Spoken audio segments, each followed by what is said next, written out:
Hello दोस्तों, नमस्कार। SMKC channel में मैं आप सभी लोगों का दिल से बहुत बहुत स्वागत करता हूं। फर्स्ट टाइम विजिट किया जरूर चैनल को सब्सक्राइब कर लेना, बेल आइकन को हिट करके ऑल जरूर सिलेक्ट कर लेना।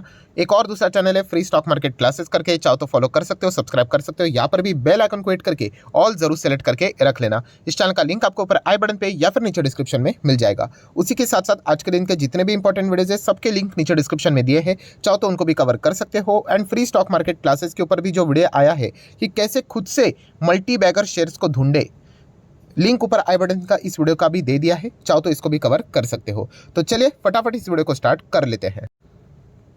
ऑल राइट दोस्तों, अभी हम लोग आ चुके हैं बिल्कुल हमारे नॉर्मल स्क्रीन के ऊपर। एंड दोस्तों हाल ही में ही हम लोग को एक बहुत ही बड़ा इंपॉर्टेंट इवेंट कंप्लीट होते हुए देखने को मिला है। किस चीज़ से रिलेटेड आपको पता ही होगा, इन्फ्लेशन। ये पूरी दुनिया का प्रॉब्लम है। इंडिया में भी अगर हम लोग बात करें तो इन्फ्लेशन तो वैसे ही रहता है। एंड इन्फ्लेशन की अगर हम लोग बात करें तो हाल ही में हम लोगों ने डेटा भी देखा कि इंडिया का इन्फ्लेशन बाकी दुनिया की इन्फ्लेशन के चलते बहुत ही अच्छी तरीके से नीचे जाते हुए देखने को मिल रहा है।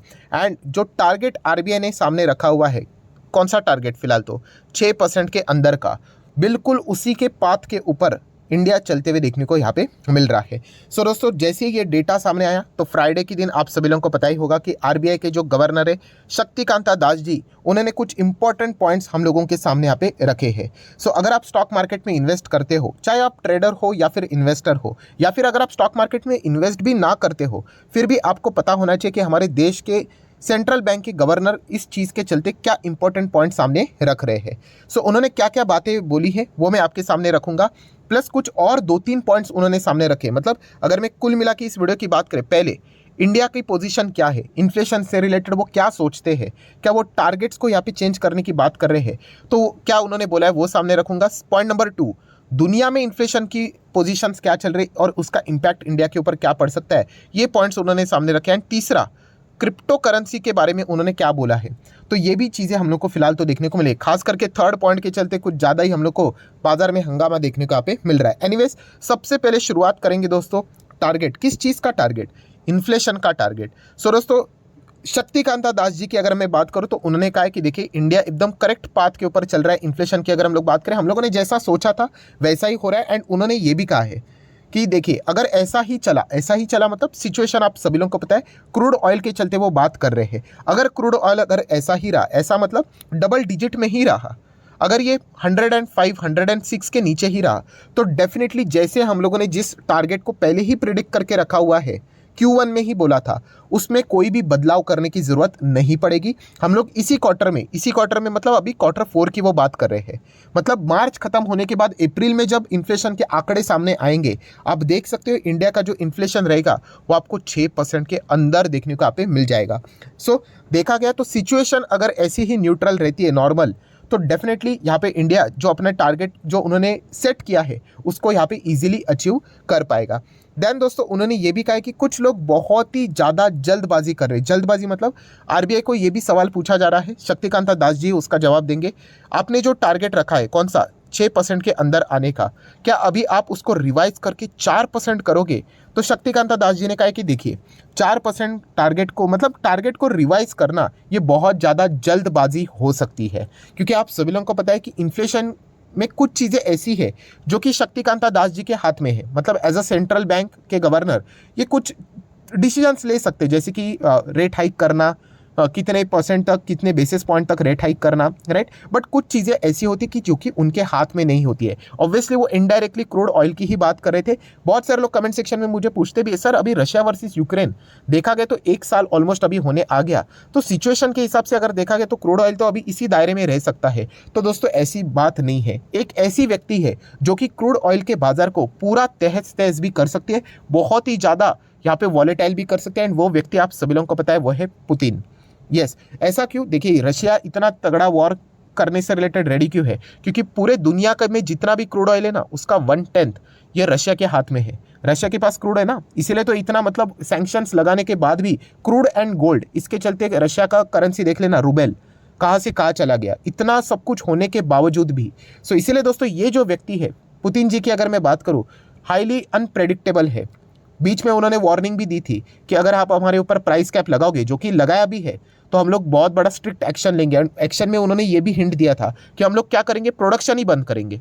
अगर ये प्रोडक्शन बंद कर देंगे तो क्रूड ऑयल का क्या हो जाएगा, सप्लाई लिमिटेड हो जाएगा एंड डिमांड हमेशा हाई लेवल पे रहती है, तो प्राइस क्या हो जाएंगे, रॉकेट की तरह भागेंगे। ये डर इंडिया को एंड शक्तिकांता दास जी को हमेशा सता रहा है। ये कभी भी नहीं पता है, मैं अभी वीडियो बना रहा हूँ, क्या पता पुतिन इससे रिलेटेड कोई फैसला ले करके, राइट। तो वेस्टर्न कंट्रीज जो बोलते हैं ना रशिया के अगेंस्ट इतना ज़्यादा एग्रेसिवली क्यों नहीं जाती, कल ये चाहे तो ये डिसीजन यहाँ पे ले सकते हैं। एंड इंडिया भी इसी चीज़ के चलते मतलब बोलते हैं ना कि हम लोगों को वो दिक्कतें सामने यहाँ पे आ रही है। तो ये सबसे बड़ी अनसर्टेनिटी वाली बात है जो कि उन्होंने डायरेक्टली नहीं बोली, बट इनडायरेक्टली उनका इशारा इसी चीज़ के ऊपर है। उनको जो प्रेशर सामने आ रहा है कि वो क्यों इतने अपने जो टारगेट्स है इन्फ्लेशन के चलते उनको वो रिड्यूस नहीं कर रहे, उसके पीछे का रीज़न ही ये है, क्योंकि एक बार रिड्यूस करके उसको वापस हाई लेवल पे कर जाना, ये बहुत ही ज़्यादा गलत मैसेज चला जाएगा दुनिया भर के, मतलब अगर हम लोग बात करें, क्योंकि फॉरेन इन्वेस्टर भी हमारे मार्केट में इन्वेस्ट करते हैं, तो जल्दबाजी हो सकती है। ये शक्तिकांता दास जी ने बोला है कि टारगेट को रिवाइज करना, जो टारगेट अभी हम लोगों ने रखा है कौन सा वाला 6%, उसके पहले अंदर तो आने दो, उसके बाद हम लोग देखेंगे। एंड 4% का टारगेट रख के चलना ये बहुत बड़ा चैलेंजिंग पाथ हो सकता है, ये भी फिलहाल उन्होंने यहाँ पे बोला है, जिससे मैं भी एग्री यहाँ पे कर रहा हूँ। स्टेप बाय स्टेप आगे बढ़ेंगे तो फिर ठीक रहेगा। जैसे कि लास्ट वक्त भी मैंने आप लोगों को कहा था कि वो रेट हाइक करेंगे 25 पॉइंट, मतलब 25 बेसिस पॉइंट का रेट हाइक नहीं करेंगे, वो 35 का करेंगे। एंड आपने देख भी लिया उन्होंने 35 का किया, क्यों, क्योंकि 25 का करके वापस 35 करना गलत मैसेज जाता है। तो इसीलिए स्टेप बाय स्टेप चलना चाहिए यहाँ पे, ना कि ओवर एक्साइटमेंट में कुछ ऐसे डिसीजंस लेने चाहिए जो कि बाद में हमें ही रिवाइज करना पड़े। तो बहुत ही सही बात उन्होंने यहाँ पे कही है। सो जो यहाँ पे चल रहा है वैसे ही चलता रहेगा। एंड अगर यहाँ पे सिचुएशंस कंट्रोल में रही, क्रूड ऑयल कंट्रोल में रहा, तो डेफिनेटली Q4 में पूरी दुनिया यहाँ पे देखेगी जो इंडिया ने टारगेट जो सेट किया था 6% का दायरा, उसके अंदर हम लोग आते हुए देखने को मिले। 4% रहता है टारगेट हमारा हमेशा, +2 -2 ऐसा हम लोग चलते हैं। सो ये एक चीज़ हम लोग को देखने को यहाँ पे मिल रही है। देन अगर हम लोग यहाँ पे बात करेंगे दोस्तों, ओहो एक इंपॉर्टेंट चीज़ रहेगी, कौन सी, सेकंड पॉइंट की चीज़ से रिलेटेड। तो दोस्तों ये जो इन्फ्लेशन की हम लोग यहाँ पे बात करें, थोड़ा सा पीछे आना चाहूँगा, तो उन्होंने एक चिंता ज़रूर व्यक्त की है शक्तिकांता दास जी ने। कौन सी चिंता, कि इंडिया तो अच्छा कर रहा है, मान लीजिए क्रूड भी स्टेबल रहता है, बट सेकंड इंपॉर्टेंट पॉइंट कौन सा है, यस, विदेश में जो इन्फ्लेशन का खतरा देखने को मिल रहा है, विदेश में कौन है, खास करके जो बड़े शक्ति हम लोग को देखने को मिल जाती है, जैसे कि अमेरिका एंड यूरोप के कुछ कंट्रीज, जैसे कि फ्रांस, यूके, जर्मनी की हालत खराब है। यूके किस फिरात में चल रहा है मुझे तो नहीं पता है, वो तो मुझे सबसे बड़ा बबल नज़र आता है। तो ये विदेश के जो कुछ गिने चुने देश देखने को मिल जाते हैं, उनमें इन्फ्लेशन अभी भी काबू में नहीं आ रहा है। नो डाउट अमेरिका 6.5 पे अभी यहाँ पे आ चुका है, बट जो टारगेट उन्होंने सेट किया 2%, वो तो किसी हालत में 2023 में अचीव होने वाला नहीं है। तो वहाँ पे अगर कुछ गड़बड़ी हो जाती है, वहाँ पे जो मतलब वो क्या बोलने की कोशिश कर रहे हैं कि वहाँ पे जो इन्फ्लेशन को कंट्रोल करने के लिए रेट हाइक लगातार होते रहेगा, उसका झटका इंडियन मार्केट के ऊपर लगता रहेगा। ये सबसे बड़ी प्रॉब्लम हम लोग को देखने को यहाँ पे मिल रही है। एंड वहाँ पे जिस प्रकार की पॉलिसियाँ चलेगी, उसको एडजस्ट करके शक्तिकांता दास जी को डिसीजन लेना पड़ेगा। ऐसा नहीं कि इन्फ्लेशन हमारा कंट्रोल में यहाँ पे आ गया, हम लोग बोल देंगे कि रेट हाइक नहीं होगा करके, इतना सिंपल नहीं है, राइट। क्योंकि बीच में एक रेटिंग एजेंसी थी, उन्होंने यहाँ पे मतलब जितने भी रेटिंग एजेंसी थे, उन्होंने कहा था कि आने वाले समय में रेट हाइक लिटिल बिट कम हो सकता है, बट एक रेटिंग एजेंसी थी, उन्होंने सीधा ये बोल दिया कि नहीं, फेब मंथ में जो रेट हाइक होगा ना, वो तो बंद ही हो जाएगा। तो इतना जल्दबाजी में बोलना थोड़ा सा डिफिकल्ट हो सकता है, बिकॉज ऑफ फॉरेन कंट्रीज, हम लोग कह सकते हैं विदेश में जो इन्फ्लेशन का जो टेंशन हम लोग को देखने को मिल रहा है, उसके चलते शक्तिकांता दास जी हमेशा यहाँ पे कंसर्न रहते हुए देखने को यहाँ पे मिल रहे हैं। तो ये सारी बातें कल के उनके जो इंटरव्यू थे, जो उन्होंने प्रेस कॉन्फ्रेंस ली थी, उनमें हम लोग को साफ साफ झलकते हुए देखने को यहाँ पे मिल रहे थे, जो कि बिल्कुल भी गलत नहीं है। देन दोस्तों उन्होंने एक ऐसी बात बोल दी जिसके चलते जो क्रिप्टो करेंसी या फिर क्रिप्टो मार्केट में जो बहुत ही ज़्यादा इसको पसंद करते हैं, उनको लिटरली गुस्सा आ गया, क्योंकि उन्होंने शक्तिकांता दास जी की बात है, ये मैं नहीं बोल रहा हूँ, आप चेक कर सकते हैं उन्होंने क्या बोला। क्रिप्टो करेंसी की अगर हम लोग बात करें, देखिए एज अ RBI गवर्नर वो एक अकेले डिसीजन नहीं लेते दोस्तों, एक कमिटी होती है, मेंबर्स होते हैं, राइट। सो उससे रिलेटेड वो उनको रिप्रेजेंट करते हैं। बट उन्होंने इनडायरेक्टली ये बोला कि अगर मेरे पास पावर होता तो मैं तो इन सभी क्रिप्टो करेंसीज को क्या कर देता, बैन कर देगा, मतलब बैन कर देता। मतलब आप चेक कर सकते हैं, उन्होंने यहाँ पे बोला है कि nothing but a gambling. Crypto currency मतलब ये सिर्फ प्योर गैम्बलिंग है, क्योंकि अगर देखा गया तो ये देखिए सभी के सबको बैन यहाँ पे करना चाहिए। अभी ऐसा वो क्यों बोल रहे हैं, तो आप देख सकते हैं उन्होंने कहा कि जो भी लोग इसको सपोर्ट कर रहे हैं, तो उनको बस एक ही चीज़ यहाँ पे पूछ रहे हैं, या फिर जो इनको असेट बोलते हैं या फिर फाइनेंशियल प्रोडक्ट बोलते हैं, पहले तो ये बता दो कि इसका अंडरलाइंग वैल्यू क्या है। There is no underlying value, and जिस चीज़ का अंडरलाइंग वैल्यू नहीं होता है ना, उसको हम लोग कभी भी उसका दाम हम लोग फिक्स नहीं कर सकते।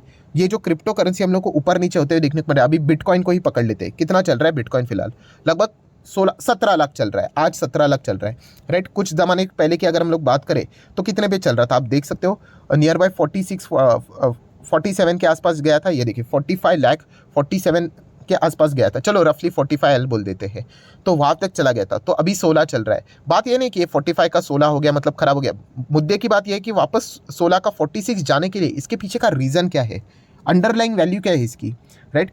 जैसे कि कोई भी चीज़ अगर हम लोग किसी शेयर को पकड़ लेते हैं, अगर XYZ कंपनी है, वो कंपनी का बिजनेस ग्रो हो रहा है, उसको 100 करोड़ के ऑर्डर मिल गए, 200 करोड़ के ऑर्डर मिल गए, तो इसके चलते उनकी बैलेंस शीट स्ट्रांग होती है, बिजनेस स्ट्रांग होता है, शेयर प्राइस बुक वैल्यू उनकी बढ़ जाती है। तो ये रीज़न है, इसके चलते वो शेयर प्राइस ऊपर जा रहा है। बट अगर हम लोग क्रिप्टो मार्केट की बात करें, क्रिप्टो करेंसी की बात करें, तो अंडरलाइंग वैल्यू नज़र नहीं आती, ये शक्तिकांता दास जी का कहना है। एंड इसी के चलते इसमें जो पैसा लगा रहे हैं और अगर पैसा बना रहे हैं तो उसको प्योर एंड प्योर हम लोग गैम्बलिंग का ही दर्जा देंगे, ना कि ये कोई फाइनेंशियल प्रोडक्ट है, ना तो कोई असेट है।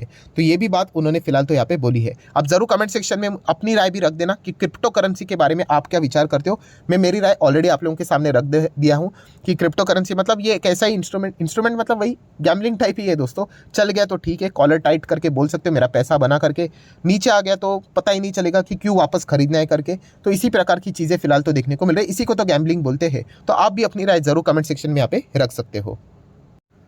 सो आशा करता हूं दोस्तों वीडियो हेल्पफुल लगा होगा, तो जरूर लाइक एंड शेयर कर देना। डीमैट अकाउंट अगर अभी तक ओपन नहीं किया तो लिंक नीचे डिस्क्रिप्शन में 25 वीडियो की लिस्ट आपको बिल्कुल फ्री ऑफ कॉस्ट मिल जाएगी। आपका नाम, कौन सा अकाउंट आपने लिंक के थ्रू ओपन किया है, प्रॉपरली कमेंट सेक्शन मेंशन कर देना, तो हफ्ते भर के अंदर अंदर सारे लेक्चर्स मेरे साइड से आप लोगों को फ्री ऑफ कॉस्ट प्रोवाइड कर दिए जाएंगे। So that's it, thank you very much दोस्तों, we will be meeting our next video, तब तक के लिए बाय बाय।